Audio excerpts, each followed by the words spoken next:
ரிஷப் பந்த் அவர்கள் வந்துட்டு வழக்கம் போல முண்டக்க மண்டக்க ஷாட் ஆடுறதுக்காக இன்னைக்கு வந்துட்டு முன்னெடுப்பு இருக்கிறாரு.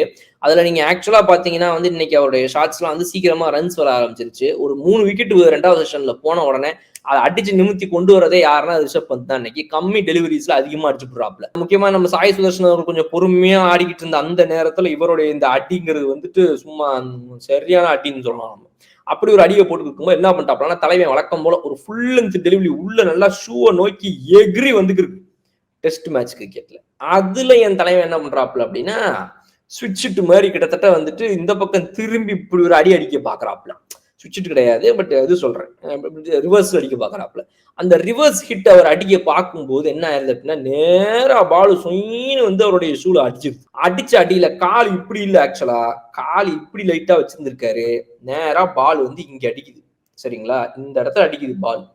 அப்ப அவருக்கு என்ன ஆயிருது அப்படின்னா அந்த இடத்துல வந்து வலி டக்குன்னு வந்துருது. உடனே காலை இப்படி இப்படி லிம்ப் பண்ண ஆரம்பிச்சிடுறாரு.